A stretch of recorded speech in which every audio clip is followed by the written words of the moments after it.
नमस्कार, आप देख रहे हैं अग्निपथ और मैं हूं आपके साथ श्री शुक्ला। यूपी में निकाय चुनाव में ओबीसी आरक्षण के सवाल पर हाईकोर्ट की लखनऊ बेंच ने कई सुनवाई के बाद आज फाइनल फैसला सुना दिया।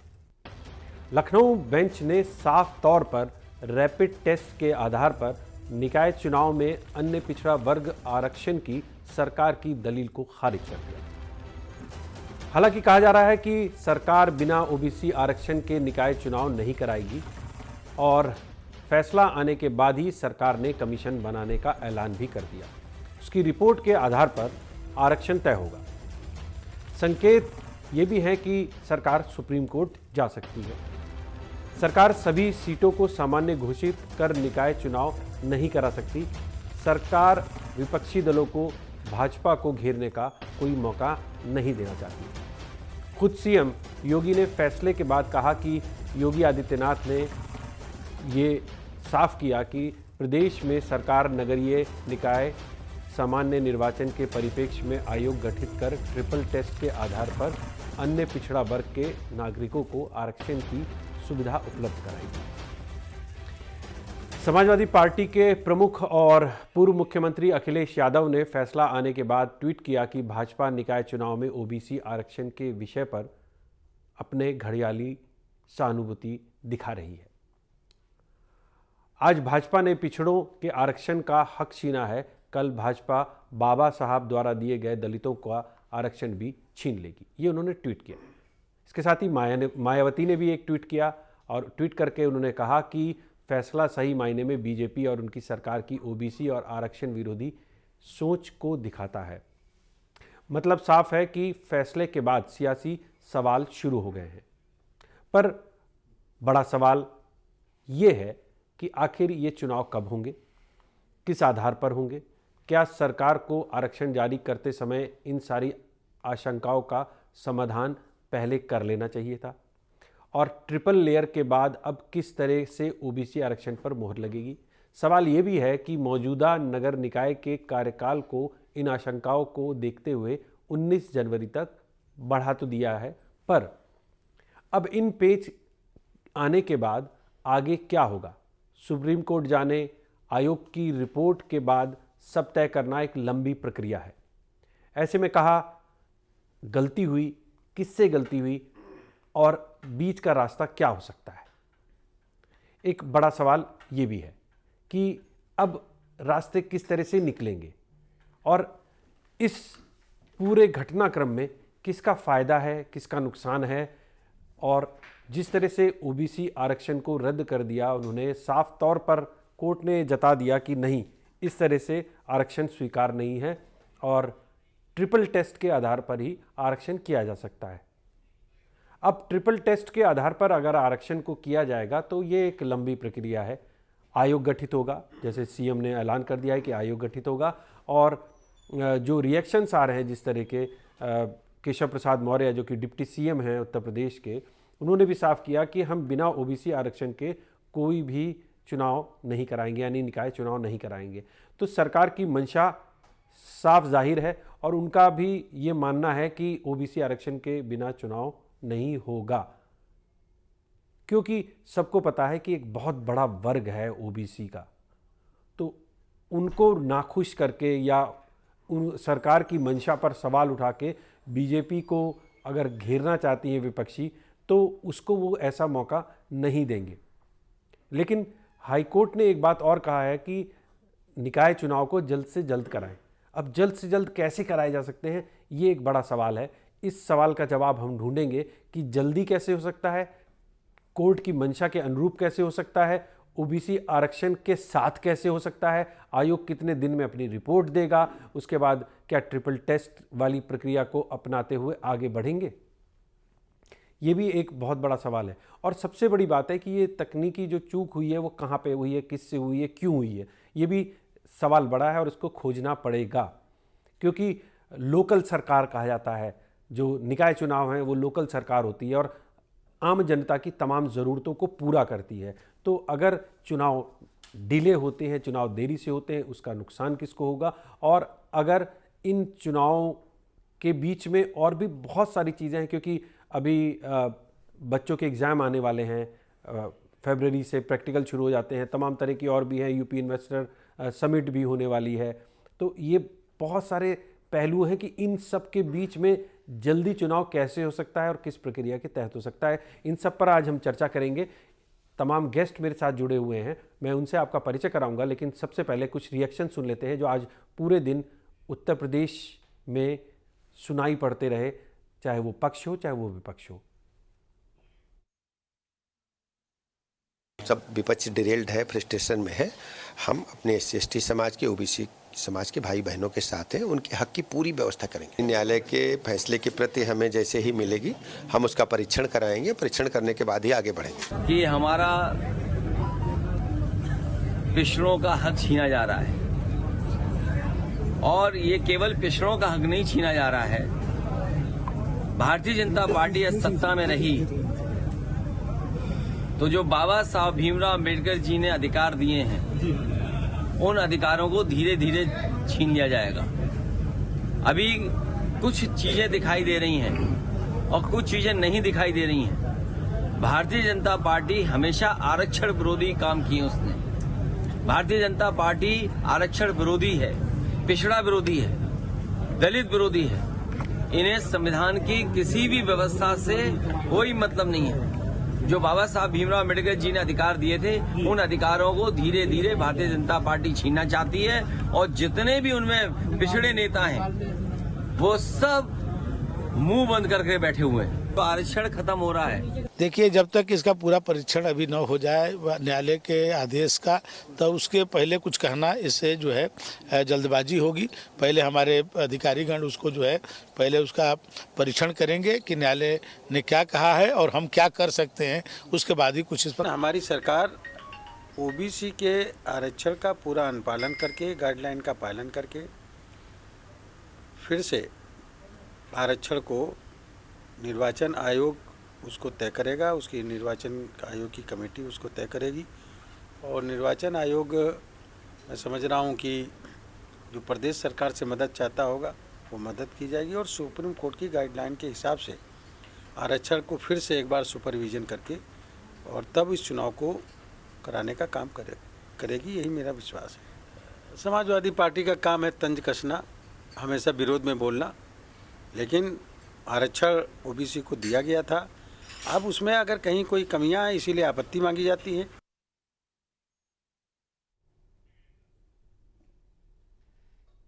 तो आपने रिएक्शन सुने, और रिएक्शन के बाद हम बिना किसी वक्त को गवाए हुए इस चर्चा को शुरू करते हैं, और तमाम गेस्ट से मैं आपका परिचय कराता हूं। मेरे साथ मनीष सिंह हैं, समाजवादी पार्टी के प्रवक्ता हैं, और संदीप पांडे याचिकाकर्ता हैं जो मेरे साथ जुड़े हुए हैं। हरीशचंद्र श्रीवास्तव जी हैं जो कि प्रवक्ता हैं BJP के। कृष्णकांत पांडे जी हैं, प्रवक्ता हैं कांग्रेस के। LP मिश्रा जी हैं, वरिष्ठ एडवोकेट हैं और याचिकाकर्ता के वकील भी हैं। विद्या गौतम हैं, नेता हैं BSP की। आप सभी का बहुत बहुत स्वागत है। सबसे पहले मैं LP मिश्रा जी का रुख करूँगा। LP मिश्रा जी, आपका बहुत बहुत स्वागत है इस डिबेट में। मेरा सवाल यह है कि आज कोर्ट ने क्या आदेश दिया, और इस आदेश के बाद अब किस तरह की स्थितियां बन गई हैं? देखिए, माननीय उच्च न्यायालय ने जो निर्णय दिया है वो संवैधानिकता के आधार पर है। माननीय सर्वोच्च न्यायालय की जो 5 न्यायाधीशों की जो संवैधानिक पीठ थी, उसका निर्णय 2010 में आ चुका था, और उसमें उन्होंने 3 टेस्ट, ट्रिपल टेस्ट की बात की थी, और ट्रिपल टेस्ट निर्धारित करते हुए ये निर्धारित किया था, ये निर्णित किया था कि OBC का जो अदर बैकवर्ड क्लास है, संविधान में लिखा है 243T6 और 243D जो ग्रामीण क्षेत्रों के लिए है, और 243T शहरी क्षेत्रों के लिए है, कि जो बैकवर्ड क्लास ऑफ सिटीजन है, तो बैकवर्ड क्लास ऑफ सिटीजन को उन्होंने परिभाषित करते हुए ये कहा था कि ये इसमें सोशली एजुकेशनली बैकवर्ड, यानी जो सामाजिक और शैक्षिक रूप से पिछड़ा हो, केवल वही नहीं आता है, या वही आधार नहीं बनाया जा सकता है, चूँकि इस क्लास के लिए, इस वर्ग के लिए आरक्षण देते समय राजनीतिक पिछड़ापन का निर्धारण किया जाना बहुत आवश्यक है। और राजनीतिक पिछड़ापन उन्होंने कहा कि कोई ज़रूरी नहीं है, जो भारतीय संविधान के अनुच्छेद 15 और 16 में जो आधार है शैक्षिक और सामाजिक पिछड़ेपन का, वही हो। चूँकि राजनीतिक पिछड़ापन अलग होता है, उसमें ऐसा भी हो सकता है कि जो सामाजिक और शैक्षिक रूप से पिछड़े हुए हैं, लेकिन हो सकता है राजनीतिक रूप से वो किसी एक क्षेत्र विशेष में अग्रणी हों, और इसलिए जो आरक्षण के लिए जो कमीशन होना चाहिए वो डेडिकेटेड एक कमीशन होना चाहिए, जिसको ये निर्धारित करना चाहिए कि क्षेत्र वाइज यानी सीट वाइज जो है वो पिछड़ापन देखा जाना चाहिए। जैसे कि शेड्यूल कास्ट और शेड्यूल ट्राइब के लिए संविधान में व्यवस्था है कि प्रोपोर्शनेट पॉपुलेशन के बेसिस पर रिप्रेजेंटेशन हो, यानी अनुपातिक जनसंख्या के आधार पर अनुपातिक प्रतिनिधित्व हो। ऐसा इस बैकवर्ड क्लास ऑफ सिटीजन के लिए नहीं है। और इसमें जो है वो भिन्नता इस बात की होनी चाहिए कि जो है वो सीट के हिसाब से देखा जाए, किस सीट में, चाहे वो चेयरमैन स्तर की हो, चाहे वो ग्रामीण क्षेत्र में, चाहे जिला पंचायत स्तर की हो, चेयरमैन अध्यक्ष जिला पंचायत हो, चाहे प्रमुख हो, चाहे ग्राम प्रधान हो, चाहे सभासद हो, इसको सीट वाइज जो है वो देखना चाहिए और उसको निर्धारित करते हुए तब आगे बढ़ना चाहिए। दुर्भाग्य की बात ये रही कि 2010 से लेकर के आज तक जो है वो कोई कमीशन का जो है वो गठन उत्तर प्रदेश सरकार के लिए नहीं हो पाया, और जातिगत आधार पर ही जो है जो रिजर्वेशन एक्ट 1994 का था उसी आधार पर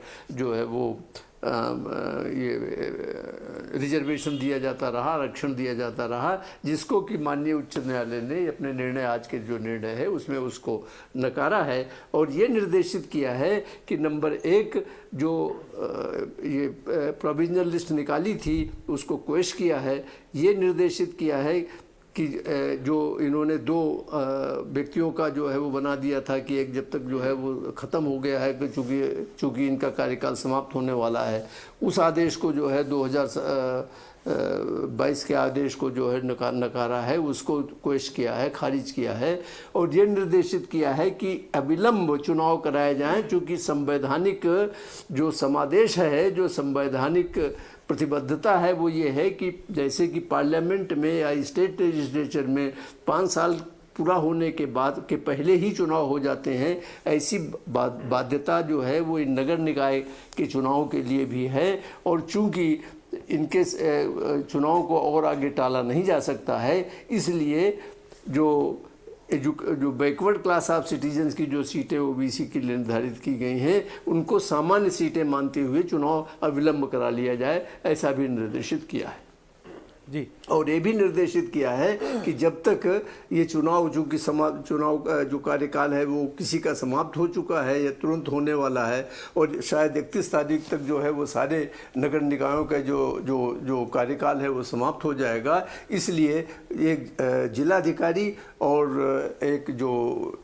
जहाँ पर जो है मुख्य अधिकारी हो या कार्यकारी अधिकारी हो, जैसे कि निगमों में जो है वो म्यूनिसिपल कमिश्नर्स हैं वो, और एक जिलाधिकारी, संबंधित जिलाधिकारी वाला नामित व्यक्ति, 3 नामित अधिकारी जो कि जिला स्तर का अधिकारी होना चाहिए। इन 3 लोगों की जो है तब तक वो कार्यकाल देखेंगे, लेकिन अविलंब चुनाव कराए जाने की बाध्यता है। एक बात मेरा और मानना है कि ये बड़ी विडंबना है कि हमारे यहाँ जो है वो एक ऐसी राजनीतिक पद्धति हो गई है कि कोई अच्छा निर्णय हो, कोई अच्छा कार्य हो, उसको भी उसमें राजनीतिक रोटियां जो है लोग सेकने लगते हैं। जैसे मान लीजिए जो अदर बैकवर्ड क्लासेज है उसमें जो आरक्षण होता है, चाहे वो एडमिशन के लिए हो, चाहे वो सेवाओं पब्लिक सर्विस में हो, उसमें जो है जो आरक्षण किया जाता है उसमें क्रीमी लेयर है। माननीय सर्वोच्च न्यायालय ने कहा कि ये क्रीमी लेयर का प्रिंसिपल इसमें नहीं लगेगा। तो जब क्रीमी लेयर हटा तो कोई स्थिति बदली नहीं। और अब भी ओबीसी का जो है ऐसा नहीं कि आरक्षण खत्म हो जाएगा, आरक्षण होना है। और आरक्षण करते समय लेकिन जो बैकवर्ड है वाकई उसको दिया जाना चाहिए। जैसे मेरा मानना एक है कि जैसे अगर आज राजनीतिक वर्ग से कौन पिछड़ा है तो उसमें से कम उत्तर प्रदेश की 2 जातियां ऐसी हैं जिनको राजनीतिक रूप से पिछड़ा नहीं माना जा सकता। वो है जैसे कुर्मी और यादव। इनको कोई भी आज की तारीख में नहीं कह सकता है कि ये राजनीतिक रूप से पिछड़े वर्ग हैं। तो जो अगर आयोग गठित होगा तो वो ये कह सकता है भाई ये जातियां हैं राजनीतिक रूप से पिछड़ी हैं, ये जातियां हैं जो राजनीतिक रूप से पिछड़ी नहीं हैं, और इसलिए जो है वो इनको इसमें से हटाया जाए, इनको जो है वो रिजर्वेशन न दिया जाए, इनको आरक्षण न दिया जाए। तो इस तरह से सीट वाइज होना चाहिए। कहीं ऐसा भी हो सकता है कि जहां ये जातियां जो यादव और जो कुर्मी हैं या जो राजनीतिक रूप से मेरे विचार से जो काफ़ी अग्रणी हैं वो वहाँ पर उस सीट में वो बैकवर्ड हो। मिश्रा जी, एक सवाल है मेरा कि ये बताइए कि कोर्ट ने ये कहा है कि बिना ओबीसी आरक्षण के कराया जाए, ये चुनाव बिना ओबीसी आरक्षण के कराया जाए, यानी कि SC ST के अलावा जो सारी सीटें होंगी वो सामान्य हो जाएंगी फिर तो? SC ST के अलावा जितनी सीटें हैं वो सामान्य हो जाएंगी, क्योंकि SC ST में जो आनुपातिक जो जनसंख्या का आनुपातिक है वो आधार है, वो संवैधानिक बाध्यता है, और इसमें ऐसा नहीं है। इसलिए जब तक जो है आयोग न बने तब तक ये सीटों को जो है वो जनरल मानते हुए चुनाव कराया जाना चाहिए, ऐसा माननीय उच्च न्यायालय ने निर्देशित किया है। और ये इसलिए किया है कि चूंकि 5 वर्ष के पूर्व चुनाव किया जाना संवैधानिक बाध्यता है, इसलिए जो है ऐसे निर्देश दिए गए। और ऐसा हो भी चुका है मध्य प्रदेश में सुरेश महाजन के केस के बाद जो है वो उसमें जो है चुनाव, मेरा ख्याल है शायद जहाँ तक मुझे सूचना है वो सामान्य वर्ग को मानते हुए पिछड़ी जाति के जो पिछड़ा वर्ग का जो आरक्षण था उसको सामान्य मानते हुए चुनाव कराए गए हैं। जी बिल्कुल। मैं हरीश चंद्र श्रीवास्तव जी का रुख करूँगा। हरीश चंद्र जी, ये मुझे बताइए कि आज जिस तरह का फैसला आया है उसके बाद अभी LP मिश्रा जी भी कह रहे थे कि अब ये बाध्यता है कि अपनी जो नियत अवधि है उसी में ही चुनाव कराया जाए, तो सरकार की क्या तैयारी है? क्योंकि एक तरफ बहुत तेज़ी से मांग उठने लगी कि ओबीसी आरक्षण के बिना चुनाव नहीं होना चाहिए। जो केशव मौर्य जी हैं वो भी कह रहे हैं कि हम इसके बिना चुनाव नहीं कराएंगे। तो अब सरकार की क्या तैयारी है, किस तरह से ये मैनेज कर पाएगी? एक तरफ कोर्ट का आदेश है, दूसरी तरफ ओबीसी आरक्षण है। देखिए, आदरणीय LP मिश्रा जी विधि विशेषज्ञ हैं और माननीय उच्च न्यायालय के फैसले के प्रकाश में जो निर्णय हुआ है, अगर आप उसकी विवेचना करेंगे तो बहुत सारी चीज़ें सामने निकल के आ रही हैं। और माननीय उच्च न्यायालय का जो आदेश है उसका परिपालन करते हुए चुनाव को कराना, ये सरकार सुनिश्चित करेगी। उसके जो आदेश है उसका जो सरकार के विधि अधिकारी हैं वो लोग उसका अध्ययन कर रहे हैं। अध्ययन करने के बाद जिस भी तरीके से तात्कालिक रूप से संभव होगा यथाशीघ्र आरक्षण की व्यवस्था को लागू करते हुए और कोर्ट की मंशा के अनुरूप इसको सरकार सुनिश्चित करने का प्रयास करेगी। जी चलिए, मैं मनीष सिंह जी का रुख करता हूं। मनीष जी, अभी आपने सुना कि सरकार नियत समय पर चुनाव कराएगी और ओबीसी आरक्षण का भी ध्यान रखेगी, तो आपको लगता है कि इतना समय है कि ये सारे काम किए जा सके? देखिए आदरणीय श्रेय जी, सरकार की मंशा रही ही नहीं है कि चुनाव हो और समय पर चुनाव हो, ये भारतीय जनता पार्टी कभी नहीं चाहती है। इसलिए कि ग्राम प्रधानी का जो चुनाव हुआ तो 2021 में आपके सामने किस तरह से चुनाव को डिरेल किया गया, चुनाव को आगे बढ़ाया गया, और उस समय कोरोना का बहुत बड़ा वेव चल रहा था और बहुत बड़ी संख्या में लोगों ने अपनी जानें गंवाई थी। आज की जो परिस्थिति है और आज के जो समय में जिस तरह से आज आरक्षण का मसला उठा है, आयोग का गठन होना चाहिए था, यह माननीय सर्वोच्च न्यायालय ने कहा था। उसके बावजूद भारतीय जनता पार्टी के लोग, अभी हरीश चंद्र श्रीवास्तव जी कह रहे थे कि विधि अधिकारी हमारे तय करेंगे। अरे विधि अधिकारियों को क्या इस बात का पता नहीं था कि आरक्षण के लिए जो आयोग गठित करना चाहिए था वो आयोग क्यों नहीं गठित किया गया भारतीय जनता पार्टी की सरकार के द्वारा? एक बात। और दूसरी जो अभी आपने LP मिश्रा जी को भी सुना होगा, उन्होंने कहा 2010 से नहीं किया गया है। सुन लीजिए आदरणीय सपा की सरकार थी 2012 अरे सुनिए, मैं उसी पे श्रीमान अखिलेश यादव जी ट्वीट करना जानते हैं। अरे लेकिन वो हरीश जी, अपने को हरीश बड़ा जी, मसीहा समझते चलिए हैं। जवाब ले लेते हैं, मैं दोबारा आपके पास आऊंगा। 2012 से 17 तक सरकार थी। श्रेय जी, श्रेय जी। उन्होंने- अरे हरीश जी, हरीश जी मैं आपके पास आऊंगा दोबारा। इस हरीश पे जी मैं उनका आपके पास ध्यान आऊंगा नहीं दोबारा। गया। इनका जवाब ले लेते हैं, इनका जवाब ले लेते हैं। हरीश जी, मैंने वो सवाल पूछ हरीश- लिया है, जी, जी। जो आप पूछना चाह रहे हैं वो मैंने पूछ लिया है। नहीं 2021 में माननीय सर्वोच्च न्यायालय ने यह कहा है कि जिस तरह से राजनीतिक रूप से जो उनको लाभ नहीं मिल पाया है आरक्षण का, उनको आरक्षण दिया जाना चाहिए और विभिन्न चुनावों में जो लोकल स्तर पे चुनाव होते हैं उनमें दिया जाना चाहिए। हम जब इस बात के लिए तैयार हैं और बार बार कह रहे हैं, 59,000 शिक्षकों की भर्ती में जिस तरह से आरक्षण का भोजन कर लिया भारतीय जनता पार्टी की सरकार ने, प्राइवेटाइजेशन जिस तरह से बढ़ाया जा रहा है भारतीय जनता पार्टी की सरकार की तरफ से, और युवाओं को बेरोजगार बनाया जा रहा है, आरक्षण कैसे मिलेगा जब हमारी सरकारी संस्थाएं भारतीय जनता पार्टी बेच देंगी अंबानी और अंडानी के हाथों में और तमाम ऐसे प्राइवेट सेक्टरों के हाथों में जब बेच दी जाएंगी तो हमें आरक्षण कैसे मिलेगा। और तीसरी बात जो बहुत महत्वपूर्ण है, भारतीय जनता पार्टी में बहुत विधि विशेषज्ञ बैठे हैं। आज भारतीय जनता पार्टी के न तो ये ऐसा गले में फांस पड़ गया है कि ना तो उगलते बन रहा है ना तो निगलते बन रहा है, इसलिए कि दूसरी तरफ जिस तरह से जीएसटी का इन लोगों ने छापा मरवाया पूरे उत्तर प्रदेश में, आज व्यापारी इनको ढूंढ रहे हैं, व्यापारी इनको खोज रहे हैं भारतीय जनता पार्टी के लोगों को। और आज के समय में जो जीएसटी पे बात नहीं की, आज इसी पे बात की। देखिए ओबीसी आरक्षण पे बात की। अरे इधर डिटेल मत अरे श्रेय जी, नगरीय कीजिए। चुनाव नहीं, में सभी तो चीजों मत को जब आप कीजिए। देखेंगे, नहीं, मैं तो नगरीय चुनाव की बात कर रहा हूं। सुन लीजिए, ओबीसी आरक्षण की बात हो रही है। आयोग ओबीसी आरक्षण को रद्द कर दिया है।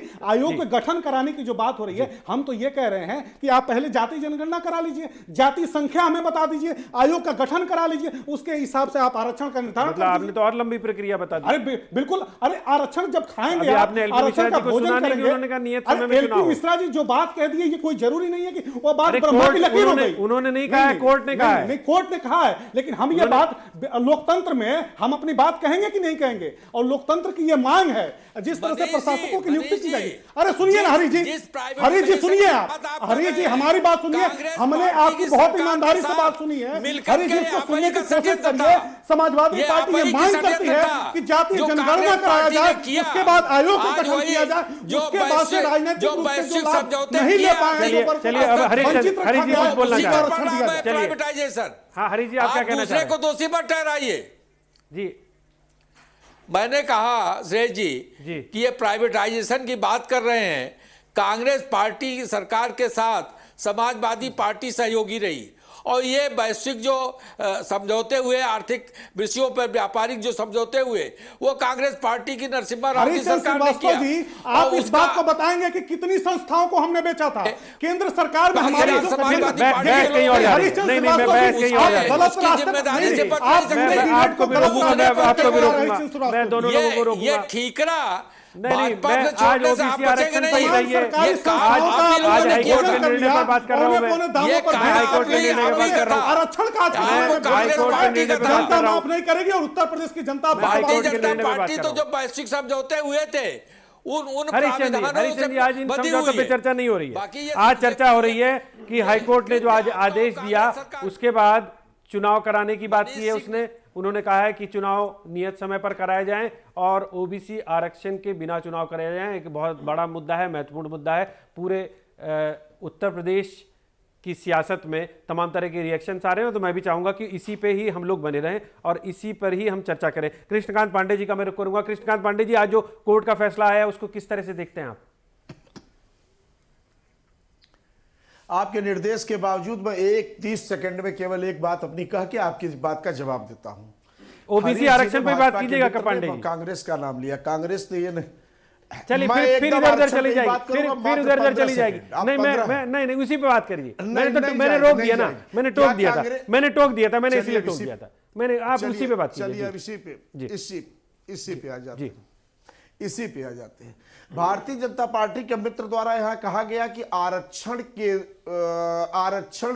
करके चुनाव कराया जाएगा और नियत समय से चुनाव कराया जाएगा।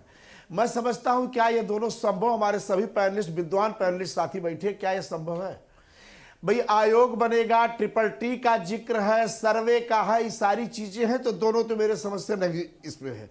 लेकिन सच यह है कि भारतीय जनता पार्टी की सरकार शुरू से ही आरक्षण को लेकर इनकी नीयत कहीं भी साफ नहीं थी। मोहन भागवत जी के तमाम बयान, चाहे 2015 बिहार हो या तमाम बयान ऐसे आ चुके हैं कि जिसमें आरक्षण पे पुनर्विचार का बार बार जिक्र करते रहते हैं।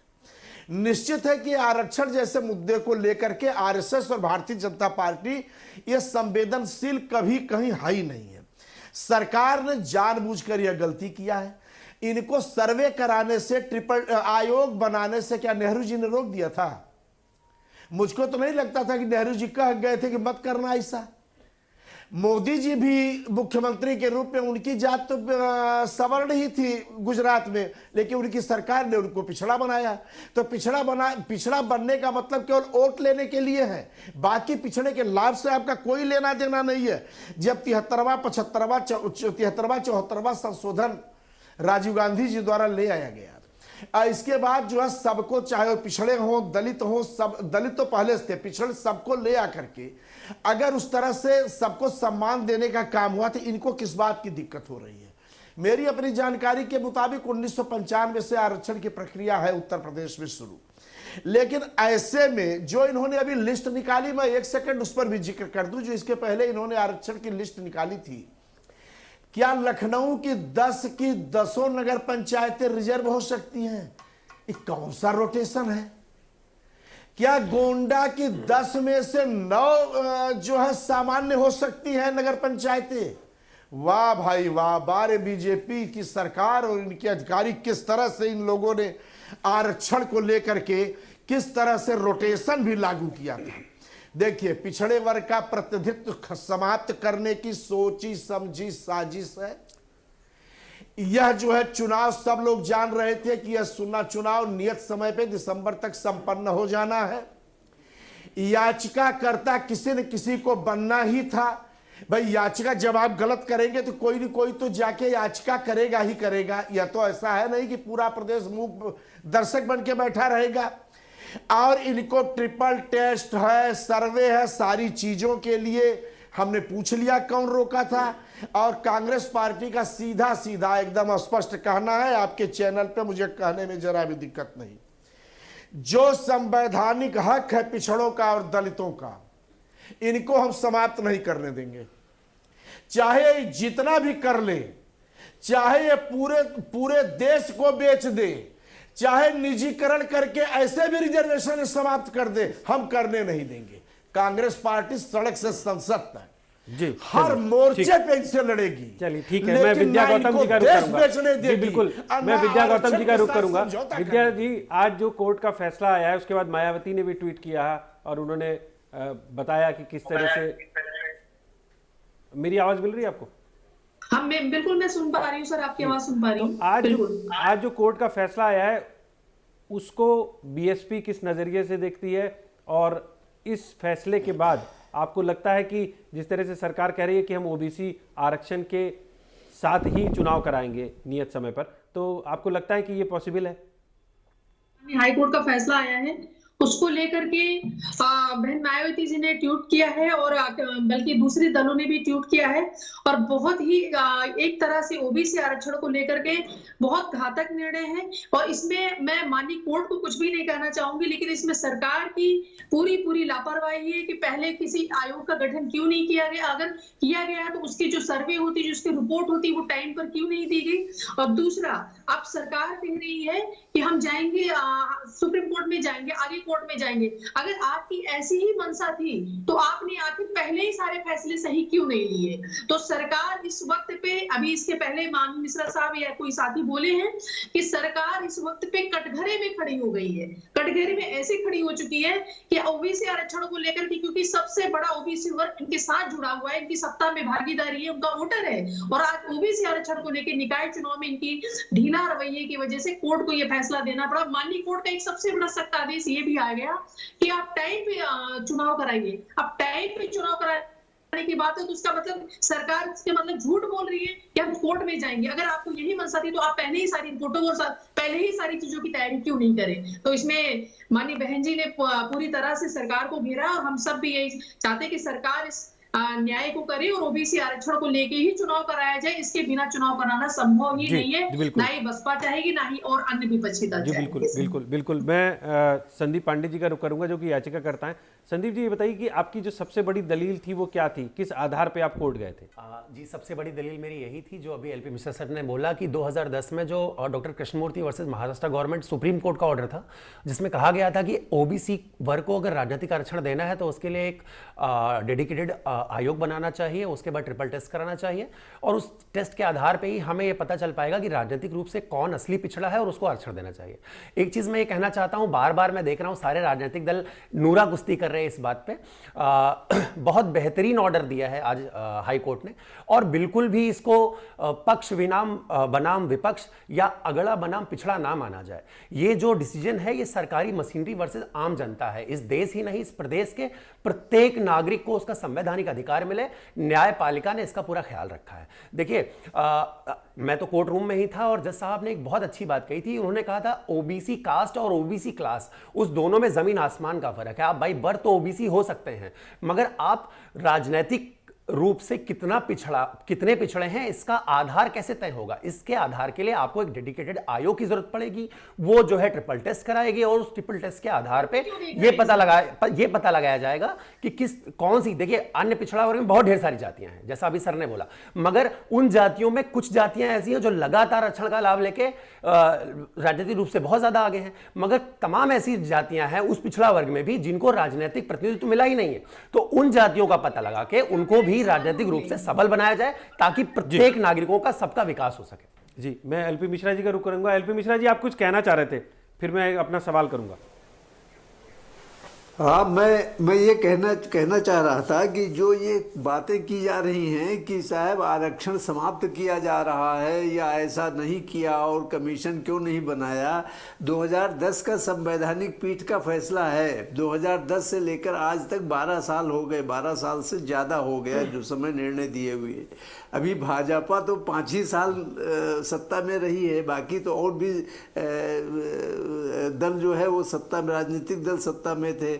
कहने का तात्पर्य हमारा ये है कि कहीं आरक्षण समाप्त नहीं होना है, लेकिन माननीय उच्च या संवैधानिक पीठ के निर्णय के आधार पर या गवाली के निर्णय के आधार पर या सुरेश महाजन के निर्णय के आधार पर माननीय उच्च न्यायालय ने जो निर्णय दिया है वो उसकी मंशा ये है कि जो वास्तव में राजनीतिक रूप से पिछड़े हैं, आरक्षण की सुविधा उनको मिले। जैसे मान लीजिए कि कहीं किसी सीट पर ट्रांसजेंडर है और ट्रांसजेंडर, ये तो मानना पड़ेगा वो सामाजिक रूप से भी पिछड़ा है, आर्थिक रूप से भी पिछड़ा है, शैक्षिक रूप से भी पिछड़ा है और राजनीतिक रूप से भी पिछड़ा है। तो वहाँ पर जब कमीशन जो है निर्धारित करेगा तो कमीशन ने रिकमेंड कर सकता है कि इस सीट के ऊपर यहाँ पर इतनी संख्या में ट्रांसजेंडर्स हैं और इनको जो है ये पिछड़े हुए हैं राजनीति से, इनको आरक्षण मिलना चाहिए। कोई अपर वर्ग का भी जो है, जो जिसको अगड़ी जाति आप लोग कहते हैं या जिसको जो है वो अपर वर्ग कहते हैं, ये भी हो सकता है किसी सीट पर राजनीतिक जो है उसका जो है वो पिछड़ापन हो तो वहाँ पर उसको भी जो है वो आरक्षण मिलना चाहिए। कहने का तात्पर्य ये है कि जो जातिगत आधार है, अन्य पिछड़ी जातियों के आधार पर जो सूची जो है वो शेड्यूल 1 में है, रिजर्वेशन एक्ट 1994 में, जिसको कि जो है वो यूपी बैकवर्ड कमीशन एक्ट का जो बना है उसमें भी वही परिभाषा मानी गई है, जो रूरल एरिया में है उसमें भी वही परिभाषा मानी गई है। तो कहने का तात्पर्य मेरे ख्याल ये है कि माननीय उच्च न्यायालय ने कहीं रिजर्वेशन समाप्त नहीं किया है, रिजर्वेशन समाप्त होना नहीं जा रहा है। एक अगर इलेक्शन में, एक चुनाव में रिजर्वेशन ओबीसी की सीटों को जनरल सीट मान के चुनाव कराया जाएगा तो उसमें ऐसा तो नहीं है कि जो है वो ओबीसी वाले पार्टी जो है अपना कैंडिडेचर नहीं दे सकते हैं। जो अन्य पिछड़ा वर्ग जाति के आधार पर है वो भी उसमें अपनी शिरकत कर सकता है, वो भी अपना नॉमिनेशन कर सकता है। एलपी मिश्रा जी, एक मेरा सवाल है कि जिस तरह से ये भी कहा जा रहा है कि सुप्रीम कोर्ट जा सकते हैं, तो आपको लगता है कि सुप्रीम कोर्ट अगर मामला जाएगा तो फिर ये जो चुनाव है ये टल सकता है? देखिए ऐसा है, सुप्रीम कोर्ट तो कोई भी जा सकता है। वो जो नीचे से लेकर जिले से लेकर के और नई दिल्ली तक जो उच्च न्यायालयों की जो व्यवस्था है वहाँ कोई भी जा सकता है। लेकिन चूंकि माननीय उच्च न्यायालय का निर्णय संवैधानिक पीठ के निर्णय के आधार पर आधारित है और उसके बाद जो 2021 में गवाली का जजमेंट आया 3 जजेस का, उस पर निर्धारित है और जो सुरेश महाजन के निर्णय के ऊपर आधारित है, इसलिए मेरा अपना विचार है कि सुप्रीम कोर्ट के द्वारा हस्तक्षेप करने की कोई गुंजाइश इसमें है नहीं, ऐसा मेरा मानना है। बाकी तो सुप्रीम कोर्ट, क्योंकि मैंने ये सवाल इसलिए पूछा क्योंकि सरकार का कहना है कि अगर जरूरत पड़ी तो वो सुप्रीम कोर्ट जाएंगे, और यहाँ तक कि अपना दल के जो आशीष पटेल हैं उन्होंने कहा कि अपना दल जो है वो भी सुप्रीम कोर्ट जाएगी, तो इसलिए मैंने ये सवाल पूछा। हाँ, वो मैं देख रहा था, व्हाट्सएप पे मैसेज भी आया है, मुख्यमंत्री कार्यालय से भी आया है। तो सुप्रीम कोर्ट तो कोई भी जा सकता है उच्च न्यायालय के निर्णय के विरुद्ध, वहां तो जाने में कोई बंदिश नहीं। तो ऐसी स्थिति में तो फिर चुनाव टलने जैसी, आगे बढ़ने जैसी स्थिति हो जाएगी। नहीं, क्यों? सुप्रीम कोर्ट अगर कोई अनुतोष नहीं देगा तो चुनाव तो कराना ही पड़ेगा। अच्छा, एक सवाल और है मेरा, अगर सुप्रीम कोर्ट कोई अनुतोष नहीं देगा, हाई कोर्ट के आर्डर में हस्तक्षेप नहीं करेगा अंतरिम रूप से या अंतिम रूप से, तो चुनाव तो कराना ही पड़ेगा, चुनाव तो होना बाध्यकारी। जी, मेरा एक सवाल और है कि जो रैपिड टेस्ट की बात कर रही थी, तो तकनीकी रूप से कोर्ट ने उसको कहाँ सही नहीं माना, क्या वजह रखी, क्या ग्राउंड रखा कि ये रैपिड टेस्ट आपका ठीक नहीं है? ये देखिए, ये तो आक्षेप बहुत गलत है। ये इस तरह के आक्षेप जो है वो बिल्कुल एकदम गैर जिम्मेदाराना है, ऐसा मैं कहूँगा। भारतीय जनता पार्टी द्वारा जो है वो कोई वहाँ पार्टी तो थी नहीं, वहाँ तो उनके वकील होते हैं, वकीलों ने भरपूर कोशिश की है, जो कुछ कहा जा सकता था वो सब कहा गया है उनकी ओर से। लेकिन वो तो न्यायालय की बाध्यता है कि जो संवैधानिक पीठ का निर्णय है 2010 से आज तक उसका पालन नहीं किया गया। फिर 2021 में हुआ, फिर 2022 में भी निर्णय, अप्रैल में 2022 में निर्णय आया सुरेश महाजन का, उसमें भी जो है वो गए थे कि जो है एक आदमी गया था, साहब हमारा जो है वो रिजर्वेशन का अधिकार है, स्टे कर दिया जाए चुनाव। सुप्रीम कोर्ट का कहा नहीं, हम स्टे नहीं करेंगे और ओबीसी की सीटों को जनरल मान के चुनाव हो रहा है, होने दीजिए मध्य प्रदेश में।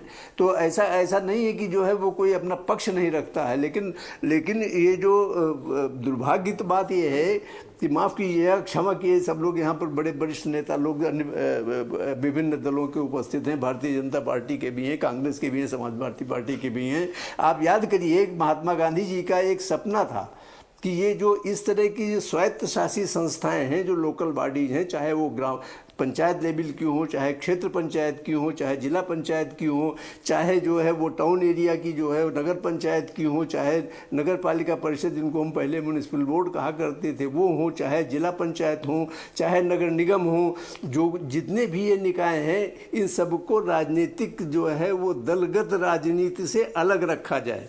लेकिन उसका एक आधार था, उसका आधार था कि वहाँ पर जो निवासी हैं उनकी भागीदारी होनी चाहिए, असल में अपने उनके संसाधनों के हिसाब से, उनकी आवश्यकता के हिसाब से, उनकी विचारधारा के हिसाब से। लेकिन हुआ क्या कि अब ये जो ग्राम स्तर से लेकर के और प्रदेश स्तर तक और हर शहरी क्षेत्र, छोटे से छोटी शहरी निकायों से लेकर के नगर निगमों तक, ये सब राजनीतिक ढांचा पूरा बन गया है। और जिससे जो मंशा महात्मा गांधी की थी, सभी उनका नाम लेते हैं, हर दल वाले लेते हैं, लेकिन उनके सपने चूर चूर हो गए हैं, ऐसा मेरा मानना है। और इन स्वायत्त शासित संस्थाओं को दलगत राजनीति से अलग रखना चाहिए, ऐसा मेरा विचार है। जी, हरीश चंद्र जी का मैं रुक करूँगा। हरीश चंद्र जी, ये बताइए कि सभी पार्टियाँ, चाहे वो समाजवादी पार्टी हो, कांग्रेस हो या बसपा हो, वो सभी आरोप लगा रहे हैं कि आप लोग आरक्षण देना ही नहीं चाहते थे ओबीसी को। तो आपको लगता है कि इन आरोपों का आप किस तरह से जवाब देंगे? दूसरी एक बड़ा सवाल है कि इतना कम समय है, समय बहुत ज़्यादा नहीं है, तो उसमें सरकार किस तरह से ये आयोग गठित करके और फिर उसके बाद ओबीसी आरक्षण देकर फिर चुनाव लड़ाएगी? तो आपको नहीं लगता ये काफ़ी बड़ा और महत्वपूर्ण काम है इतने कम समय में? नहीं, महत्वपूर्ण भी है, चुनौती भरा भी कार्य है कि आरक्षण को जो माननीय न्यायालय के आदेश के प्रकाश में उसको कमेटी बना करके, आयोग बना करके, और उसका जो ट्रिपल टेस्ट का जो फार्मूला है उस आधार पर निर्धारित करने में समय की प्रक्रिया तो लगेगी। अब माननीय न्यायालय ने भी अपने आदेश में कहा है कि साहब सरकार माननीय उच्चतम न्यायालय जा सकती है। इन व्यवस्थाओं के, जैसा कि आदरणीय एलपी मिश्रा साहब ने कहा कि चूँकि संविधान पीठ का निर्णय था, तकनीकी तौर पर उन सारी निर्णय के जो भी प्राविधान, जो भी आदेश हैं, उसका अध्ययन करने के बाद सरकार इस पे उचित कदम उठाएगी। ये बात अवश्य है कि जैसा कि आदरणीय मिश्रा जी ने कहा कि 2010 में ये आदेश हुआ था। आप देखिए कि केंद्र में 2014 तक कांग्रेस की सरकार रही, अभी भी छत्तीसगढ़ में और राजस्थान में और महाराष्ट्र में, अभी महाराष्ट्र में थोड़े दिन पहले तक इनकी सरकार थी। लेकिन क्या कहीं इन लोगों ने दूसरे पे दोष मढ़ना तो बहुत आसान है।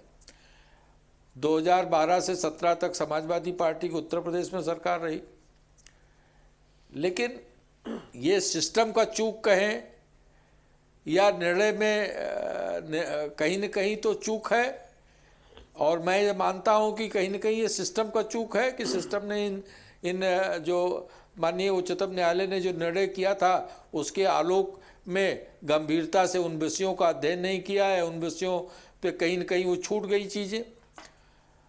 तो आपको लगता है कि प्रशासनिक लापरवाही है ये? आपको लगता है हरीश जी कि ये प्रशासनिक लापरवाही है? कहीं न कहीं तो है ही है, बिल्कुल। मैं अगर मुझे मानने में इसको कोई संकोच नहीं कि आखिर जब ये माननीय उच्चतम न्यायालय का निर्णय है और 2010 का निर्णय है और कार्यकाल स्थानीय निकाय के पूरे होने जा रहे हैं, तो या तो अब चूंकि सिस्टम तो ये देखता है कि साहब ये 10 का निर्णय है और पीछे भी ऐसे ही चुनाव होते आए हैं, तो वो उसी ढर्रे को लेके चलता रहता है। अब माननीय न्यायालय ने एक बार इसको लेकर के एक निर्णय दिया, तो अब इसको लेकर के चेतना सिस्टम में भी जगेगी और सरकार के सामने तो ये चुनौती है कि भाई अब इसको हम समय से और आरक्षण को की व्यवस्था को देते हुए हम इसको पूरा करें, कैसे समय से सुनिश्चित करें। जी बिल्कुल, चलिए। जहां तक पिछड़ों की बात है, माननीय मोदी जी की सरकार हो या आदरणीय योगी जी की सरकार हो, आप केंद्रीय कैबिनेट से लेकर के देख लीजिए, केंद्रीय कैबिनेट में 60% पिछड़े एससी और ओबीसी एसटी की समाज से लोग हैं। इस तरह से चाहे पिछड़ा वर्ग आयोग की व्यवस्था, संवैधानिक व्यवस्था को लागू करने की बात हो या 127वां जो संशोधन है वो संसद में पेश किए जाने की बात हो कि भाई, और विपक्ष को भी मजबूरन उसका समर्थन करना पड़ा, जिससे राज्यों को यह अधिकार मिल जाएगा कि वो अपने अपने राज्यों की ओबीसी लिस्ट बना सकेंगे। उस पे तो सरकार की मंशा, मोदी और योगी सरकार की मंशा एकदम साफ है। ठीक है।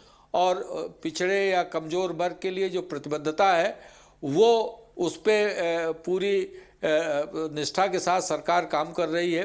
जी बिल्कुल, चलिए मैं मनीष जी का रुख करूंगा। मनीष सिंह जी ये बताइए। ठीक, मैंने सुन लिया हरीश जी और भी गेस्ट हैं। जी मैंने सुन लिया। मैं मनीष सिंह जी का रुख करूंगा। मनीष जी ये बताइए कि बीजेपी ने तो साफ कर दिया कि भाई, उसने कहा है कि हम ओबीसी आरक्षण के साथ चुनाव कराएंगे, तो अब तो मुद्दा रह नहीं गया।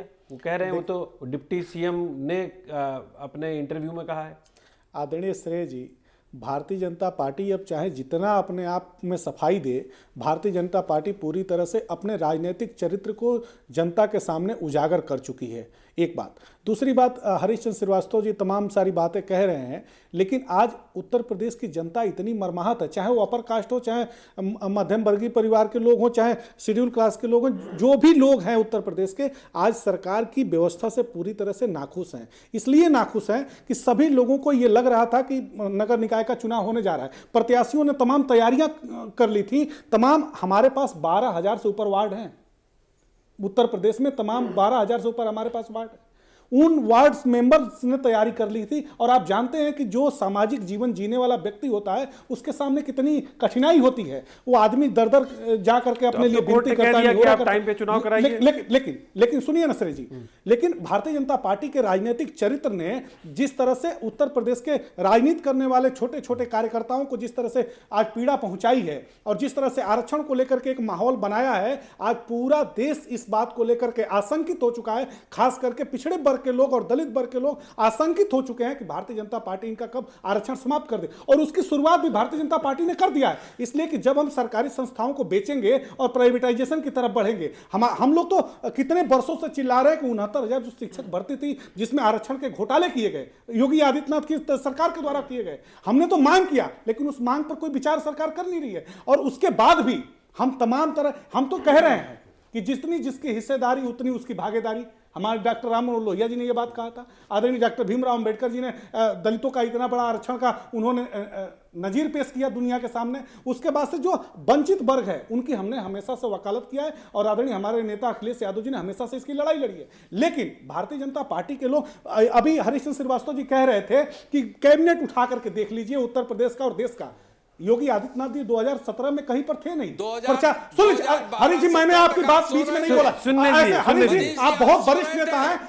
हरी जी, आप बहुत वरिष्ठ नेता हैं। इस बात का ख्याल रखिए, इस बात का ख्याल रखिए। सुनने दीजिए हरी जी, हरी जी सुनने दीजिए। तो आपको बीच में नहीं बोलना चाहिए। हरी भाषणों से नजर आती है। अरे हरी जी सुनिए ना, सुन लीजिए। आपके पेट में दर्द हो गया, आपके पेट में दर्द शुरू हो गया। हरी जी सुनिए, हरी जी ऐसे समय खराब होता है। शुरू हो गया, जैसे आपकी दुखती उरग पे हमने हाथ रखा, आपके पेट में दर्द शुरू हो गया। सुनने दीजिए। अब बोलिए, आप बोलिए। नहीं, आप सो गए थे नहीं, सुनने दीजिए। वो बात हो चुकी है। मनीष सिंह को सुनने दीजिए। हरी जी, मैं आपको रोकूंगा। 2017 में आदरणीय श्रेय जी, योगी आदित्यनाथ जी कहीं पर प्रचार समिति के मेंबर भी नहीं थे, कहीं पर भी प्रचार समिति के मेंबर नहीं थे। और प्रदेश अध्यक्ष केशव प्रसाद मौर्य थे।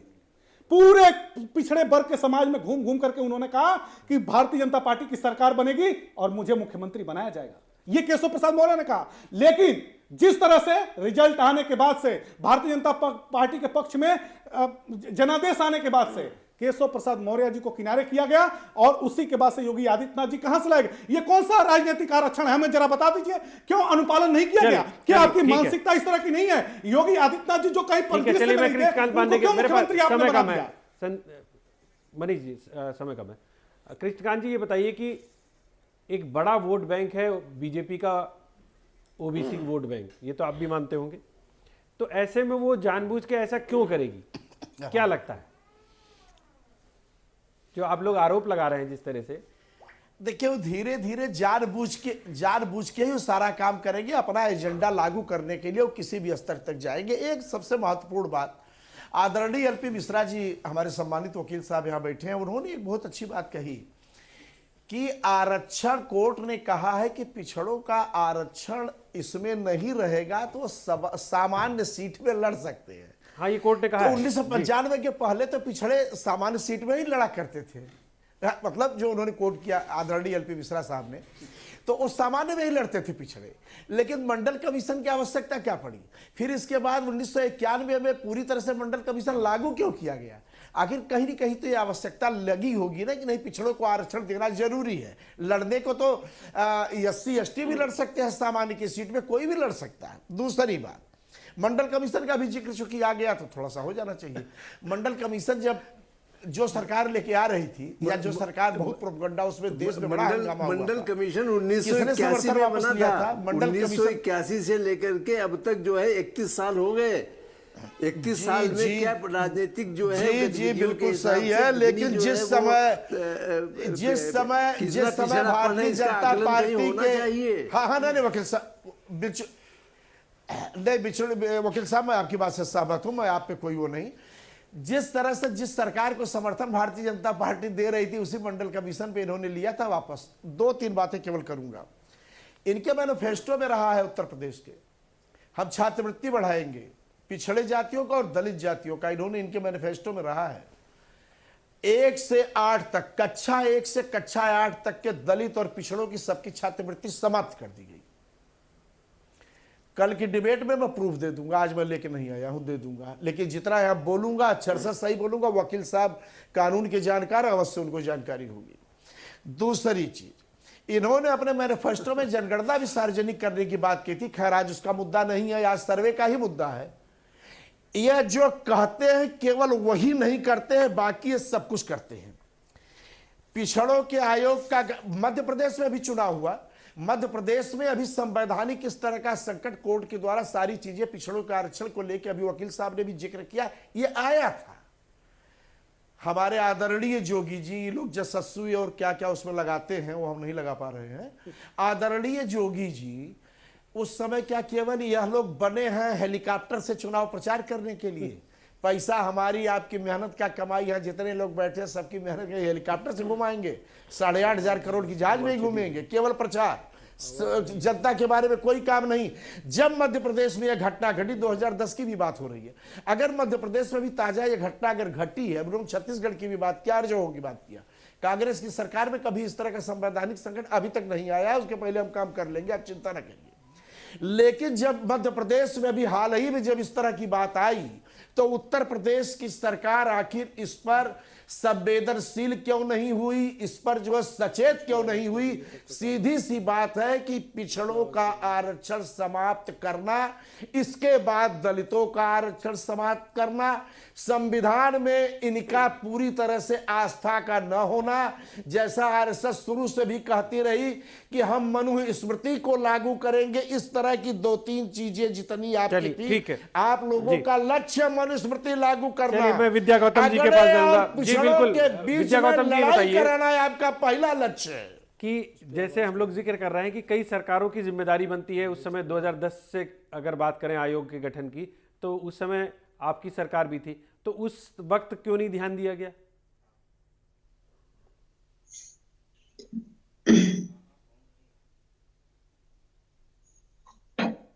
जी मेरी आवाज मिल रही है विद्या जी आपको?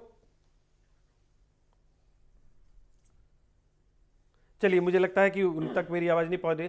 संदीप पांडे जी, अब बताइए अब क्या रास्ते खुलते हैं? अब आपने जिन आधार पे याचिका दी थी, मेरे ख्याल से 80 के ऊपर याचिकाएं आई थी। जी जी जी जी 80 के ऊपर याचिकाएं आई थी, तो अब क्या रास्ते खुलते हैं? जो आपका जो मोटिव था वो हल हो चुका है? जी देखिए, हमारा मोटिव, हम सामाजिक कार्य करते हैं तो हमारा मोटिव जो है वो बिल्कुल स्पष्ट है।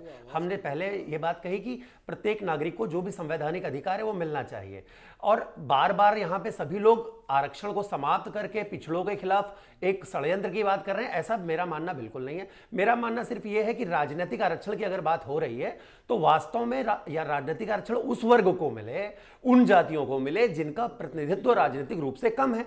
और इस कोर्ट के इस फैसले के बाद आपको लगता है कि जिस आधार पे हमने याचिका दाखिल की थी जी, वो याचिका में जो जिन मुद्दों पर सुनवाई होनी थी जी, वो पूरी हो चुकी है? क्योंकि कोर्ट ने बहुत इंपॉर्टेंट भी निर्णय में कहा है कि बिना ओबीसी आरक्षण के चुनाव कराया जाए, यानी कि सामान्य वर्ग का चुनाव होगा। जी देखिए, नगर निकाय के चुनाव हैं, अगर चुनाव समय से नहीं होते हैं तो आपको भी पता है कि बहुत ढेर सारे विकास कार्य जो है वो रुक जाते हैं। तो इसलिए स्पष्ट, और आपका मोटिव है कि नगर निकाय के चुनाव जो है वो समय पे होने चाहिए? नहीं, समय पे होने चाहिए और सही तरीके से होने चाहिए। अगर संवैधानिक अधिकार कुछ किसी जाति विशेष को मिले हुए हैं तो वो उसको जरूर मिलने चाहिए, और इस सरकारों की जिम्मेदारी है कि वो अधिकार उनको दे। जी जी जी। तो आपको लगता है कि ये जो आपने जो 2 मांगे थी आपकी, जी, ये दोनों ही मांगे सुन ली गई हैं? माननीय हाईकोर्ट ने जो आदेश दिया है बिल्कुल स्पष्ट है, मुझे लग रहा है वो भी एकदम जो सुप्रीम कोर्ट का ऑर्डर 2010 का है बिल्कुल उसी पे गए हैं। और मेरा मानना यह है कि इस ऑर्डर के बाद जो भी चीजें होंगी, इवन ओबीसी वर्ग के लिए भी बहुत फायदेमंद चीज है, क्योंकि मैं बार बार यही बात कह रहा हूं कि ओबीसी वर्ग में तमाम ऐसी जातियां हैं जिनका प्रतिनिधित्व राजनीतिक तौर पर शून्य है। तो भाई अगर अन्य पिछड़ा वर्ग की और जातियों को अवसर मिल रहा है राजनीतिक तौर से सबल बनने के लिए, तो उनको भी मौका मिलना चाहिए। ठीक है, ठीक है। विद्या गौतम जी, आपको मेरी आवाज मिल रही है?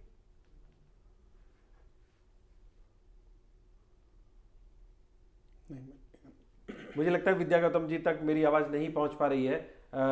मैं एक टिप्पणी लूंगा मनीष सिंह आपसे। ये बताइए कि आप बार बार आप लोग कह रहे हैं कि ओबीसी जो है, ओबीसी को लेकर सरकार संजीदा नहीं थी, इस वजह से ऐसा हुआ। तो आपको लगता है कि अब सरकार ने अपना पक्ष क्लियर कर दिया है, तो अब वहां पर कोई अब ऐसी असमंजस की स्थिति तो नहीं होनी चाहिए। देखिए आदरणीय श्रेय जी को माननीय उच्च न्यायालय ने स्थिति स्पष्ट किया है, सरकार ने स्थिति स्पष्ट नहीं किया है। अगर सरकार ने स्थिति स्पष्ट किया होता तो आज उत्तर प्रदेश के सामने इतना बड़ा संकट आरक्षण का नहीं पैदा हुआ होता।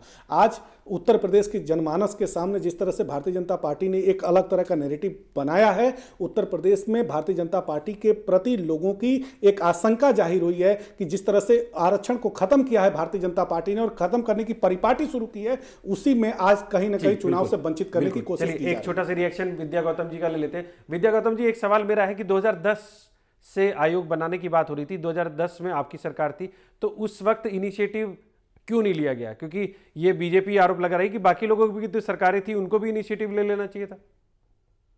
बिल्कुल इसमें कहना चाहूंगी कि अगर 2010 में अगर इसका इनिशिएटिव बसपा ने क्यों नहीं लिया, लेकिन मेरा सवाल ये भी है कि ये निर्णय हो सकता है उस वक्त पे आया है और हम जिस तरह से जानकारी प्राप्त कर रहे हैं तो हम इसमें ये कहना चाहेंगे उसके बाद सपा की भी सरकार आई और वर्तमान फैसले पे जब बात करने की आ गई तब भाजपा की सबसे बड़ी जिम्मेदारी बनती थी कि इस कार्य को किया जाए और भाजपा ओबीसी को अपना सबसे बड़ा वोटर मानती है। जब आज उनके अधिकारों की बात आ गई तब भाजपा कह रही है कि मैं इस पे पहले का फैसला था। अरे जब आपकी सरकार डबल इंजन की सरकार है, आपकी दो बार दोबारा सरकार आएगी तो आपने इसको सीरियस क्यों नहीं लिया? मेरा सबसे बड़ा सवाल है। सवाल जब सत्ता गिरती है ना तो वो दूसरों पे सवाल खड़ा कर देती है, लेकिन इस वक्त पे भाजपा की जिम्मेदारी बनती है कि इस फैसले को कड़ा से कड़ा फैसला लेकर के कोर्ट के सुप्रीम कोर्ट जाए और आरक्षण के साथ ही चुनाव कराने की बाध्यता होनी चाहिए। जी बिल्कुल। विद्या गौतम जी आपका शुक्रिया, कृष्णकांत पांडे जी आपका शुक्रिया, हरिश्चंद्र श्रीवास्तव जी और एलपी मिश्रा जी आपका शुक्रिया, मनीष सिंह जी और संदीप पांडे जी आपका भी बहुत बहुत शुक्रिया। तो आपने इस चर्चा के दौरान सुना कि सभी का कहना है कि चुनाव नियत समय पे होंगे क्योंकि कोर्ट ने यह आदेश किया है कि चुनाव को नियत समय पे कराया जाना चाहिए। लेकिन सबसे बड़ा सवाल कि क्या ओबीसी आरक्षण के साथ होंगे? सरकार की मंशा यही है कि ओबीसी आरक्षण के साथ चुनाव होंगे। तो ऐसे में अब देखना ये होगा कि ये जो इतना बड़ा काम है वो सरकार इस चुनौती को कैसे निपटाएगी, कैसे स्वीकार करेगी और कैसे आगे बढ़ेगी। हालांकि तमाम रास्ते अभी खुले हुए हैं, सुप्रीम कोर्ट का रास्ता है, जैसे कानून के जो विशेषज्ञ हैं उनका कहना है सुप्रीम कोर्ट खुला है, आप जा सकते हैं, सुप्रीम कोर्ट में आप अपनी बात रख सकते हैं। लेकिन फिलहाल जो आज की तारीख में स्थिति है वो यही है कि कोर्ट का आदेश है कि आप समय पर चुनाव कराइए, इसके साथ ही साथ बिना ओबीसी आरक्षण के चुनाव कराइए। यानी स्थिति साफ है आज की तारीख की कि SC ST जो है उनके अलावा बाकी सीटें सामान्य वर्ग में होगी। इस बीच में जो सरकार है उसने भी कहा है कि हमने आयोग गठित कर दिया कि अब आयोग गठित होगा, आयोग गठित होने के बाद वो अपनी रिपोर्ट कैसी सौंपता है, फिर 3 टेस्टिंग की बात हो रही है, उसमें किस तरह से आगे बढ़ेगी सरकार, ये सरकार के सामने एक बड़ी चुनौती है। और ओबीसी एक बहुत बड़ा वर्ग है, बहुत बड़ा वोटर है, कोई भी पार्टी इस वोट बैंक को नाराज़ नहीं करना चाहता है। तो देखने वाली बात होगी कि अब आने वाले दिनों में इस पूरे मुद्दे पर सरकार आगे किस तरह से बढ़ती है और विपक्ष किस तरह से सरकार को घेरने की कोशिश करता है। आज के लिए इतना ही, मुझे दीजिए इजाज़त और बने रहिए आप इंडिया न्यूज़ के साथ। नमस्कार।